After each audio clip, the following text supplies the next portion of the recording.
Hey guys, Tokaine here. I bet some of you are surprised to see me doing this and not something tank related. However, new expansions lead to new opportunities. So today I'll be going over the Devastation spec for the new Evoker class coming in World of Warcraft Dragonflight. But like all these videos, and especially currently with this being a brand new class and still very much in testing, everything about Evoker is still very much subject to change. This video is just my own personal experiences playing the class on beta and may not reflect the class in its final released form. This will be less about the min-max side of mastering a class, and more about getting a nice and easy understanding of the foundation of what makes Devastation Evoker work. So first of all, the talents. Now these are the two setups that I have personally been running, one for pure single target and the other for dungeons.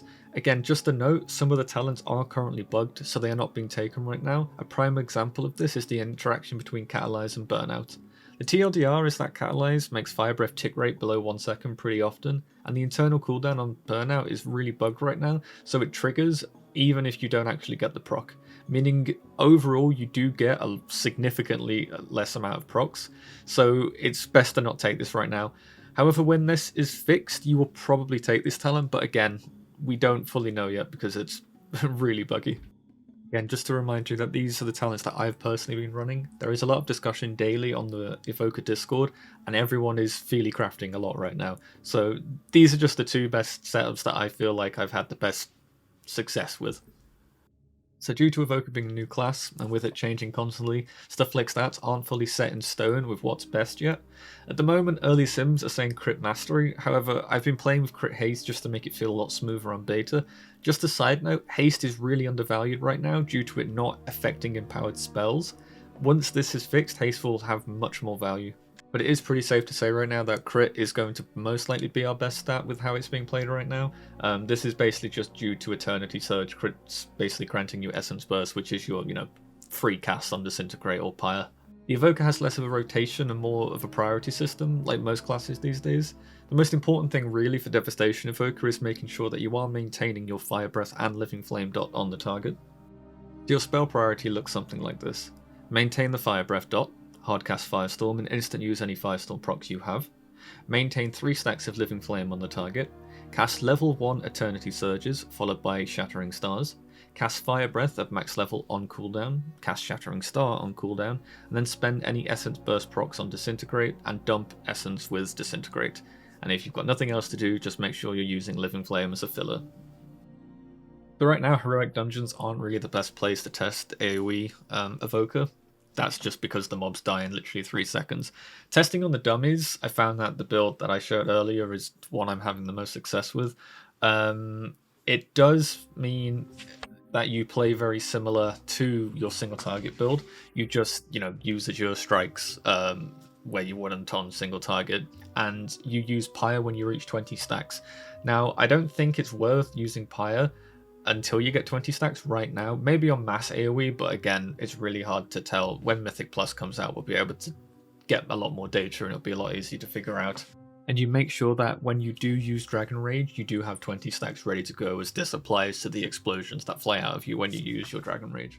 So in terms of burst/opener, this is what I've been doing. Again, it's my own personal opinion. There are a lot of different opinions on what people think we should be doing. However, this is just what I've been doing myself. So what I do is I precast Living Flame, followed by 2 Disintegrates, and then use Dragon Rage, Shattering Star, followed by a level 1 Eternity Surge. I then use our cooldown Tip the Scales, plus a hard cast Firestorm. For an instant max rank Fire Breath, I then alternate between Living Flame and Disintegrates, while making sure to use Shattering Star on cooldown, fitting as many Disintegrates and Eternity Surges into it as possible. So Evokers are a weird mix of being this hyper-mobile ranged, and then forcing you to stand still to cast 2 very important abilities to our kit. Our ability Hover allows us to cast while moving, however Fire Breath and Eternity Surge still require you to remain perfectly still.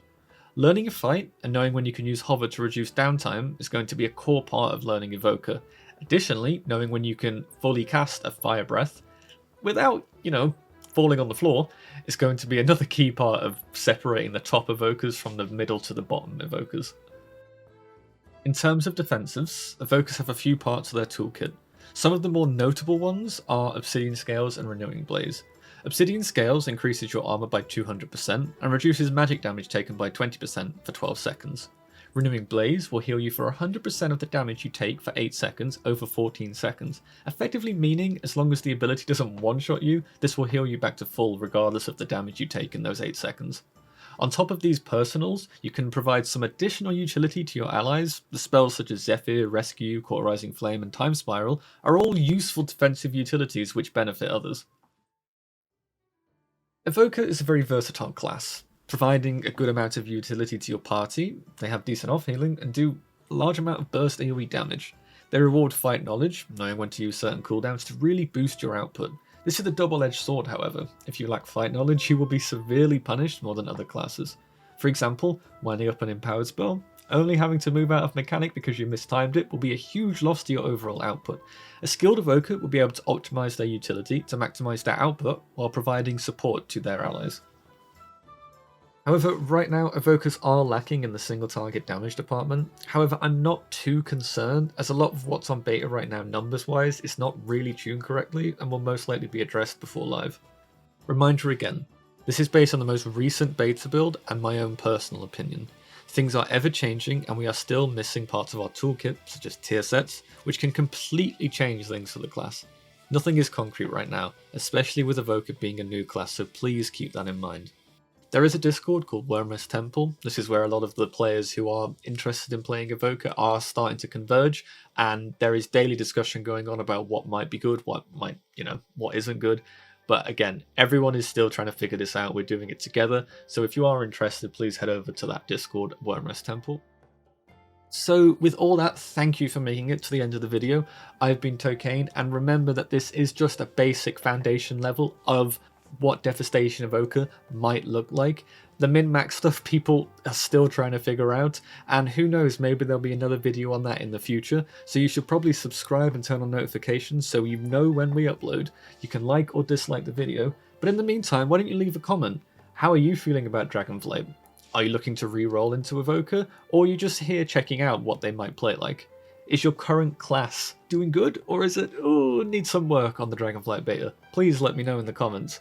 Once again, I've been Tokaine with Method, and thank you so much for watching.